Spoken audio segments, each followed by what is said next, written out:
कोई व्यक्ति यदि तुम्हें लुभायमान कर रहा है तो तुम भगवत विमुख हो इसलिए। कोई वस्तु तुम्हें प्रिय लग रही, लुभायमान कर रही, उसका कारण है भजन नहीं है तुम्हारे अंदर। कोई घटना तुम्हें विक्षिप्त कर रही है, इसका मतलब भजन नहीं। कोई परिस्थिति तुम्हें प्रभावित कर रही, इसका मतलब हरि भरोसा नहीं। कोई भी वस्तु, व्यक्ति, स्थान, घटना, परिस्थिति तुम्हें प्रभावित नहीं कर सकती। मुस्कुरा के निकलोगे, ये हरि शरणागत का बल होता है। ये हरि शरणागत का बल होता है। महाप्रभु चैतन्य देव जी हा कृष्ण रो रहे थे, विलाप कर रहे थे। कुछ सुंदरियां वहां से निकली जो देह व्यापार करती थी। उन्होंने कहा देखो नया सन्यासी है, कैसे रो रहा है। कहा हमारी जैसों का संग नहीं मिला होगा इसलिए रो रहा है। जिसकी दृष्टि जैसी होती वैसी तो देखने को मिलता है। तो उनका नहीं, ये कुछ विलक्षण नजर आते हैं। बोले अभी हम चेक कर लेते हैं। वो अपनी गुमान में नजदीक गए। ए किसके लिए रोते हो? नेत्र से पलटे, आंसुओं से भरे नेत्र, चरणों की तरफ झुके। मां हमें पता है कि आप हम पर कृपा करने आए हो, मुझे कृष्ण प्रेम दे दो।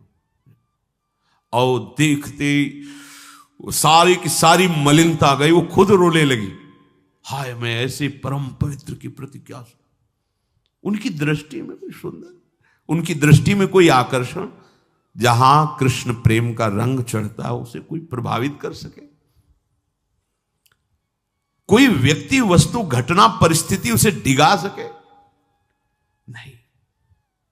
इसीलिए गुह्यतम बात है, एकमात्र प्रभु का आश्रय लो, हृदय से आश्रय लो, और नाम न छूटने पावे। कोई तुम्हें परास्त नहीं कर सकता। परास्त होते हुए भी विजय श्री तुम्हें मिलेगी। दोनों बातें समझो। कोई तुम्हें परास्त नहीं कर सकता, और परास्त होते हुए भी विजय श्री तुम्ही को मिलेगी। अब इस बात के रहस्य को समझने के लिए भजन करोगे तो समझ में आ जाएगा। प्रत्यक्षावगमम, इसका फल प्रत्यक्ष होता है, भविष्य में नहीं। जो उपासक, ध्यान दीजिए, प्रभु का आश्रय लेकर प्रभु का भजन करता है, जितना दृढ़ आश्रय होगा उतनी विलक्षणता उसको अनुभव में आने लगेगी। यदि आपको नहीं आ रही तो अभी आप भगवद आश्रित नहीं है। देख लीजिए, अंदर ढूंढ लीजिए।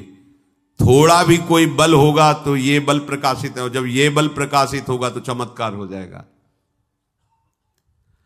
क्या होता है कि जैसे आप हमसे 20 साल पहले मिले,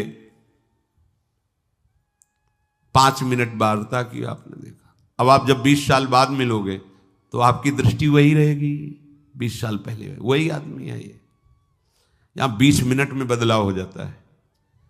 20 मिनट पहले वो व्यभिचारी था, 20 मिनट बाद वो हो सकता है ब्रह्मबोध हो चुका हो।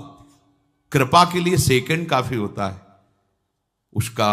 जैसे अल्लजी कोलजी का चरित्र सुना, उनमें वो सब खाते पीते थे, तो एक घृणित जीवन, लेकिन पूर्व का भजन इतने जोर का था कि केवल इतना ही प्रमादयुक्त जाना था। इसके बाद सीधे, यही तो भगवान की कृपा होती, भजन की कृपा होती।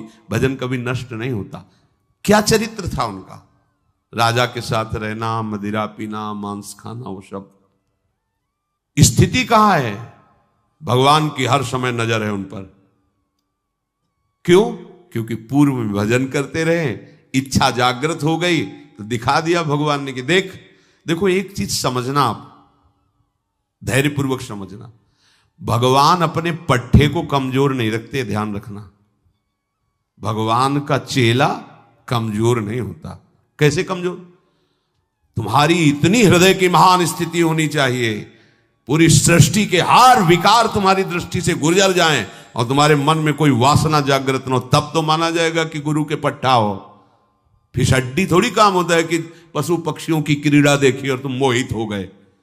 अभिमान करोगे तो भले ऐसा कुछ हो जाए, नहीं तो स्वामिनी जी के चरण आश्रित हो।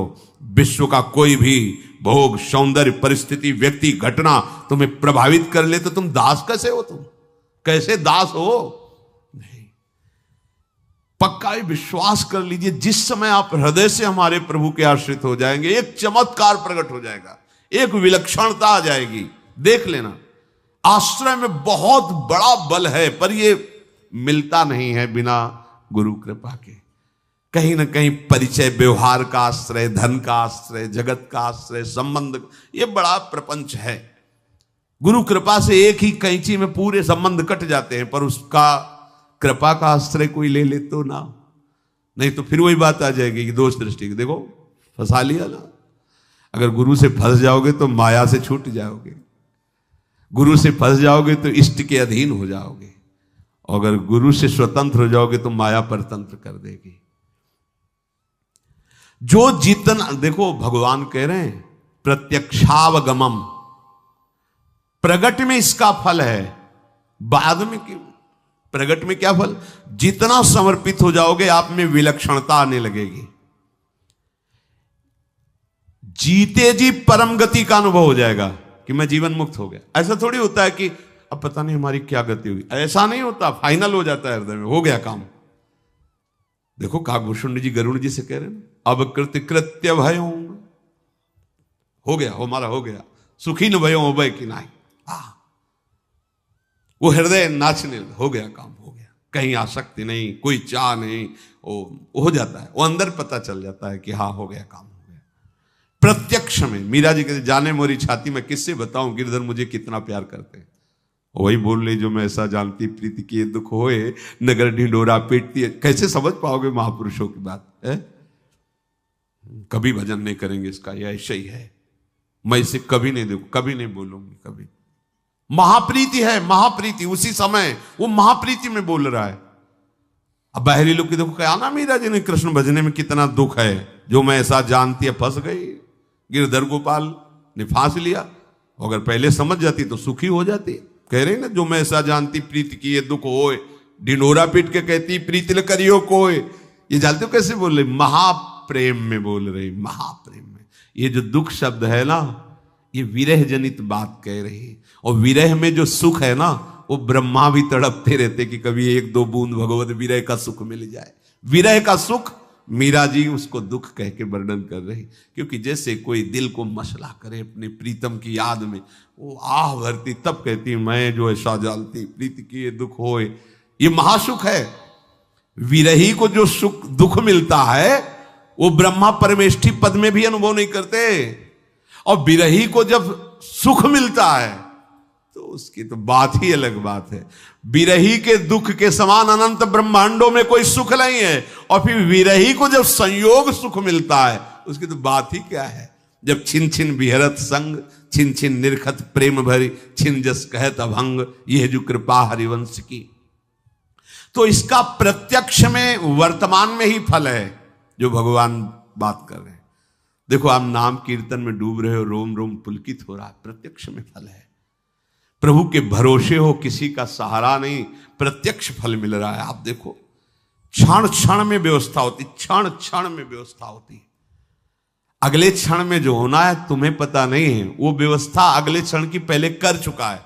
अब तुम जो ही सोचोगे कि अब क्या होगा, तो हो गया, तो वो तुम सोचे अब हो, व्यवस्था पहले हो गई है। इतने वो कृपालु है। प्रत्यक्ष में लोक परलोक गति मुक्ति जो चाहोगे सब धर्मम, और ये परम धर्ममय है। धर्मम का तभी अनुभव होता है जो धर्म अमृत है, जब त्यज लोक धर्मान। जो लोक धर्मों में फंसे हुए हैं वो इस परम धर्म को नहीं जानते। जो परम धर्म को जानते हो लोक धर्म को भी जानते हैं। जो प्रभु को जानते हो संसार को भी जानते हैं। जो प्रभु को नहीं जानते, ना संसार को जानते हैं, ना अपने को जानते हैं, ना प्रभु को जानते हैं, भूल भलैया में भटक रहे हैं। ये निष्काम भाव पूर्वक जितना भगवत शरणागति हृदय में उतरेगी, उतना ही ये धर्मामृत आपके हृदय में जागृत हो जाएगा। भगवत प्राप्ति के लिए जितने भी साधन कहे गए हैं वो धर्मामृत ही हैं, पर बहुत जन्म वाले भी साधन हैं, और ये सीधा भगवत प्राप्ति का साधन है। गोस्वामी जी ने बहुत अनुभव करके कहा है, बिगड़ी जन्म अनेक की अब ही सुधरे आज। साधना शब्द की बात नहीं कही। भला आज अभी के हम कर लेंगे कि हमारी अनेक जन्मों की सुधर जाएगी, तो कह रहे हैं हो ही राम को। पहली बात हमारे माई श्यामा जी को, हमारी महारानी बिगड़ी खत्म बन गई। अब समय कैसे व्यतीत करें, जितने दिन जीवित रहें, नाम जप, राधा राधा राधा। ताजी कुसमाज, जो दुष्ट जन है, भगवत विमुख जन है, ऐसे लोगों का संग मत करो। गंदी बात, गंदा भोजन, गंदा आचरण, इनका त्याग करो। गोस्वामी जी बहुत क्रम से वर्णन कर रहे हैं। प्रायः लोग क्या शिक्षा देते, पहले इनका त्याग करो, फिर भजन करो, और फिर भगवान से अपनापन करो। अनेक जन्म, अनेक जन्म, इसी जन्म में अभी काम बनाना है तो हम श्री जी के, तुम्हारा काम हो गया, तो अभी तो जीवित हैं, नाम जप करो, कभी कोई बुरा आचरण मत करना। और ये काम इससे होता है कि हम महारानी जी के हैं, हम तो लाडली जी के हैं, भाई अब हमसे कुछ बने ना बने, हमारी तो श्री जी हैं, हो गया काम। यही होना चाहिए, अंदर बैठा रहना चाहिए, यही ये बल रहना चाहिए। साधन हो रहे हैं उनकी कृपा से, हमें उनको फल की चाह की नहीं। हमारा काम लाडली जी से बनेगा, साधन से नहीं। कल पैर टूट जाए, परिक्रमा बंद, हाथ टूट जाए, माला जब बंद, कैंसर हो जाए, किडनी फेल हो जाए, तो चिंतन खत्म, उसी का चिंतन होगा फिर। अगर महारानी जी का बल है तो हमने साधन बल लिया ही नहीं था कि साधना से भगवत प्राप्ति होगी, हमने तो महारानी जी का बल लिया था। तो सब नष्ट हो जाए तो भी हमें श्री जी मिलेंगी, ये खास बात अंदर की है, श्री जी का भरोसा। ये हम ऐसे नहीं कह रहे कि साधन वादन किया नहीं और ऐसे ही पढ़ पुढ़ के बोल रहे हैं। भगवत कृपा से दोनों पक्षों को देखा है खूब, तब हमें बात तुम्हें कह रहे हैं। जहां बात कर रहे हैं यहीं बैठ जाओ, आगे निकल चलो, पीछे से दौड़ने की जरूरत नहीं। ट्रेन जिस स्टेशन में खड़ी यहीं से बैठो, कहां से ट्रेन चली है, यहां कब पहुंची है, कितना समय लगा है, तो जाओ फिर पीछे, जहां से ट्रेन बन करके चली वहां से आओ। और बुद्धिमान कौन है, जिस स्टेशन में खड़ी आप जहां हो वहीं से उस पर वो आगे की यात्रा शुरू हो गई। बस यहीं से सवार हो जाओ, हमारी महारानी जू, हमारी लाडली जू, हे लाडली जू, अब आपसे ही हमारी सारी बात बनेगी, हमारे तो आप ही। ये अंदर से सहज भाव में आ जाओ, सहज, बस लाडली ऐसा शुद्ध साधन बनेगा जो पूर्ण निर्दोष होगा, वो हम होगा नहीं। क्योंकि आप देख रहे हो कि हमसे नहीं बन रहा है, आपसे सच्ची कह रहे हैं। यहां मशीन अलग फिट हो जाती है, ब्रह्मा ने जो बनाई ना मशीन, वो रिजेक्ट करके निकाल दी जाती है, यहां कृपा से मशीन फिट हो जाती है। सच्ची कह रहे हैं, अपनी पढ़ी लिखी सोची समझी सब कूड़ा करकट कर दिया जाता है, अब वो सीधे आता है। प्रियालाल सीधे क्या करना है, कैसे चलना है, वो सीधे हो जाता है। अब बीच में किसी की जरूरत नहीं होती, प्रियालाल स्वयं संभालने लगते हैं, स्वयं बागडोर अपने हाथ में ले लेते हैं। पर जिसका एकमात्र भरोसा लाडली लाल होते हैं, अव्ययम। अब उस उपासक में कभी भी किंचन मात्र भी कोई कमी नहीं रह जाती। देखो, जब तक हम करेंगे तो कमी ही कमी रहेगी। श्री भोलानाथ जी महाराज भोरी सखी कह रहे कि हे प्रियाजू, कभी कभी दुविधा खड़ी हो जाती है हमारे सामने। बहुत ऊंची स्थिति के महापुरुष हैं। दुविधा में कछु लख न परे, सोच सोच चुप रहिए प्यारी, मुख सो कहा उचरे, दुविधा में कछु लख न परे, जब हो अपनी ओर निहारत, आशा कछु न परे, कि कहां मैं कहां अलबेली राधा, काहे को चित धरे। प्यारी जू, कभी कभी दुविधा खड़ी हो जाती है, तब चुप हो जाता हूं और सोचने लगता हूं कि क्या मैं मुख से बोलूं हमारे माई श्यामा जी को राज, क्या बोलूं। जब अपनी ओर निहारता हूं तो बोलने की हिम्मत नहीं रहती, कैसे बोलूं। कहां मैं नीच और कहां अलबेली सरकार सी किशोरी जू, मैं ये कैसे कहूं कि मैं लाडली जू का हूं, हमारे माई श्यामा जू को राज, किशोरी जी कभी कभी जब मैं अपनी ओर देखता हूं तो कहने लायक नहीं हूं। देखो ध्यान से सुने, आप सब अपने हृदय में देखो तो यही लगे कहां मैं लाडली जी के लायक हूं। ये महापुरुष जन सबके मन की बात बोलते हैं। कहां मैं, कहां अलबेली किशोरी जो मेरा चित्त धैर्य नहीं धर पाता कि मैं आपका हूं, क्योंकि वास्तविकता मेरे में कुछ ऐसा नहीं जिससे मैं पुकार कर सकूं गर्व से कि मेरी महारानी श्री राधा रानी।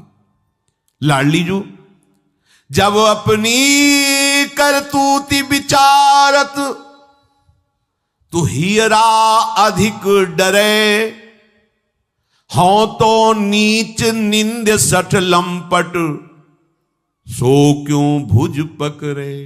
जब मैं अपनी तरफ देखता हूं कि कहां मैं नीच निंदनीय, इस शरीर में आसक्ति करने वाला, नीच कर्म करने वाला, सठ लंपट, और कहां प्यारी जो मनोमृणाल भूषण भूषित भुज श्याम, वो भुजा से हमें पकड़ेंगी। मैं कितना नीच, घबरा जाता हूं। पर जब आपकी तरफ सोचता हूं तो हृदय में उमंग आ जाती है। सहज कृपालु बानी जब सोचत हृदय उमंग भरे, पतित उदाहरण बान प्रिया की सो कैसे बिसरे। पर जब आपकी तरफ देखते हैं तो हृदय नाच पड़ता है कि श्री जी का स्वभाव है, ने कहूं न रिस कहूं भूली हो न होत सकी, रहत प्रसन्न सदा ये मुख हास्य है। इसलिए प्यारी जू आपकी तरफ देखता हूं तो हृदय ऐसे ही भरत जी महाराज का था। जब वो चित्रकूट में पधारे, नंगे पैर सुकुमार राजकुमार, बड़े बड़े छाले पड़ गए थे। वशिष्ठ जी आदि महापुरुषों ने कहा थोड़ी देर पालकी में बैठ जाइए। कहा मेरे प्रभु नंगे पैर वनवास और मैं पालकी में बैठ के उनके दर्शन करने जाऊं। उचित तो यह है कि जहां प्रभु के चरण, वहां मैं माथे से चल के जाऊं, सर के बल के सिर भर जाऊं। उचित अस्मृत, उचित तो यह था कि पैरों से नहीं, मैं खोपड़ी के बल चल के जाऊं, सर के बल चल के जाऊं। और आप कहते हैं पालकी पे बैठ के जाओ, जहां मेरे प्राणाराध्य नंगे पैर विचरण किए वहां मैं पालकी पे बैठ के चलूं। भरत जी जब चल रहे हैं अपनी तरफ सोचते हैं तो कदम लड़खड़ा जाते हैं कि मेरे ही कारण प्रभु को 14 वर्ष का वनवास, क्योंकि भरत को राजगद्दी, राम को 14 वर्ष का वनवास, एक कई दिन मेरे को ही तो लक्ष्य करके कहा, कैसे मैं सन्मुख हूं।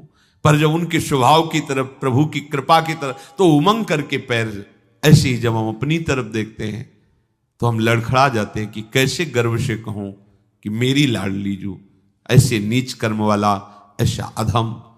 पर जब आपके स्वभाव की तरफ हमारी दृष्टि जाती है तो हे लाडली जू, आपका स्वभाव यही है, पतित उदाहरण बान प्रिया की। प्रिया का स्वभाव बन गया है, कोई कैसा भी हो बस इनके चरणों का आश्रय ले ले तो अवगुण चित न धरे। कैसा ये नहीं देखती, बस मंगल हो, उसका कल्याण हो। नित नित यही रीति चली आई, अवगुण चित न धरे, आरत टेर सुनत करुणा निधि छिन न विलंब करे। यही विधि सोचत रहत निरंतर, निश्चय कछु न परे, बेगी कृपा किन करत किशोरी, भोरी दीन ररे। हमारी स्वामी जी का ये स्वभाव है कि अपने शरणागत के अवगुणों पर दृष्टि नहीं देती। कोई आर्त भाव से पुकारे करुणा निधान श्री किशोरी जी को, राधा राधा राधा, बस स्वामी जी से अपना बना लेती हैं। यही सोच सोच करके निरंतर मेरा समय कट रहा है। भूरी सखी जी कह रहे हैं अब कृपालु लाडली आपके ही करे होगा, अब जैसा भी हूं आपका हूं, आप स्वीकार कर लो। मैं दीनता पूर्वक ऐसे ही बोलता रहूंगा, ऐसे ही पुकारता रहूंगा। खास बात, हम उनके योग्य नहीं हैं, पर उनके सिवा हमारा कोई है नहीं, इससे काम बन जाएगा। यही भगवद आश्रय अव्ययम, उसमें किंचन मात्र भी कमी नहीं रह जाती। जो भगवान उसको दैवी संपदा से युक्त कर देते हैं, भागवती गुणों से युक्त कर देते हैं। भगवान अपने भक्ति के लिए घोषणा की है, नामे भक्तः प्रणश्य, जो मेरी शरण में हो गया उसका पतन नहीं हो सकता, उसका नाश नहीं होता। कर्तुम सुसुखम, प्रभु को रिझाने के लिए कोई कठिनता की आवश्यकता नहीं, बस प्रभु के होने की आवश्यकता है। भगवान ने तो कहा पत्रम पुष्पम फलम तोयम, कोई पत्र, कोई पुष्प, कोई फल, कोई जल, केवल भाव से चीजों को अपनी मानकर जब प्रभु को दिया जाता है तो अनंत गुणा उसका फल मिलता है, लेकिन प्रभु की मान के प्रभु को दिया जाता है तो भगवान अपने आप को दे देते हैं। ध्यान दीजिए, यदि तुम कुछ भी संत सेवा भगवत सेवा में अपनी वस्तु मान करके देते हो तो उसका फल मिलेगा, लेकिन तुदीयम वस्तु और तुभ्यमेव समर्पय, तो उसका फल होगा कि भगवान अपने आप को दे देंगे, निहाल हो जाओगे।